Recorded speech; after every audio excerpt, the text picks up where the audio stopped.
we've been trained to run towards chaos. A lot of people have been trained to run away from chaos. So what areas of opportunity do you think will rise in 2024? What markets, what sectors? If somebody needs to be cross-trained to do something else with technology and AI taken in, is there opportunity there that you're excited about? Well, anytime, temperature goes that high, people are afraid. Anytime people are afraid, they're willing to listen more.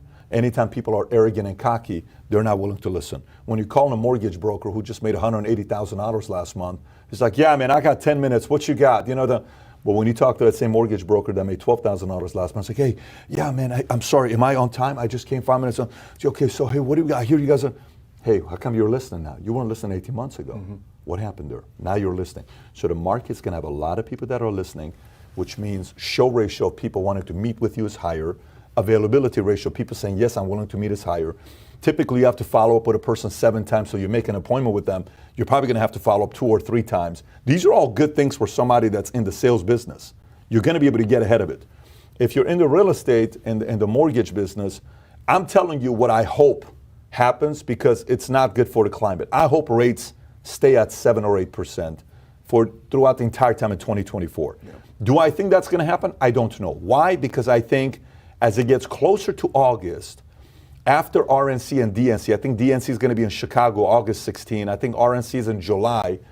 And if the candidate on the left doesn't feel confident about what's going on, they're going to lobby for the Fed to make better decisions to help them with their election. So they need to decrease rates, lower rates, so economy kind of starts flowing again and moving again. So if somebody's going to lobby to call Powell and say lower the rates, that may happen. So I don't know. I think rates may start decreasing June, July, August. I don't know by how much, but I hope it stays flat next year. I think it's going to be a very big opportunity for individuals to rise up, show poise, show confidence, realize what you can control, what you can't control, speak openly with people. Like in seasons like that, the way you sell is the following way. Look, I don't need to tell you if you're watching the news, you know what's going on. We have an election year, uncertain, it's crazy, it's chaotic, the economy is strange, it's bipolar right now. Boom, boom, boom. You're probably seeing it with your 401k, with your savings at your job. People are getting fired, they're keeping their jobs, they're doing this, they're doing that. However, this is the approach we're taking. We suggest X, Y, Z, and here's what's working for us. It's going to be a lot of matter-of-fact type of speaking with people, because that's what they're going to want next year. But again, going back to it, I think the opportunity in times like that, when I'm talking to Brady a couple months ago at the Vault, you're there. I over the last 20 years, this whole concept of business planning for the audacious few. Guy asked me a question, he says, so, isn't it a little bit aggressive to say choose your enemies wisely? Isn't that like a Sun Tzu type of thing? Or isn't that like a little bit too much power in Machiavellian, art of war? Yeah. Well, yeah, even he probably said choose your enemies wisely. Sure. I said, no, but here's the thing you got to be thinking about. I said, what you got to be thinking about right now is, when I watch guys in the last 20 years I did business planning, I first had no clue how to do a business plan for you as my new sales guy or sales leader. It was just more like, you can do it. What are your dreams? You want a car? You want to travel? You want to retire your mom? Let's go. Here's your plan. Mm-hmm. And I'm like, but he doesn't know what the hell he's doing. So what do we do now? Okay, no. All right, so now we got to be more logical. What you need to do is you need to make this many calls and you need to run this many appointments. And you need to do this.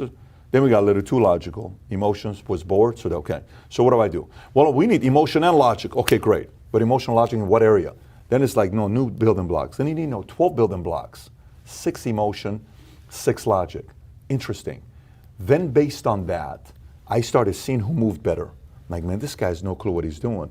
But man, he wants to win for his mom so bad that he's crying. Okay, this guy knows exactly what he's doing. He's my best sales guy, but he's got no dreams and ambitions. He's happy ambitions. He's happy making $3-4 grand a month. And no matter how I challenge him, nothing drives him. So then you start sizing people up. Okay, you start sizing people up. With Brady and some of these guys that went and competed at the highest level, you'll find 3 commonalities.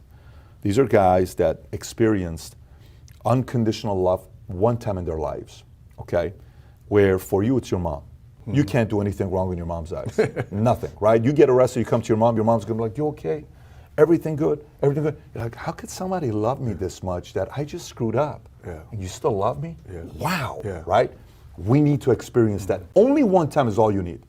Because when you experience it one time, you know what it tells you? It's possible and it's out there. One time. Two, then you have somebody that you look at in your lifetime that no matter how much you try to earn this person's love, you could never do it. You make $1 million, they don't care. You get a six-pack, she's still with another guy. You drive a Lambo, she doesn't give a shit. You buy a 20,000 square foot house, doesn't do anything. No matter what you ever do, this person you loved so much betrayed you, left you, broke you for the rest of your life. You are never gonna win this person's confirmation.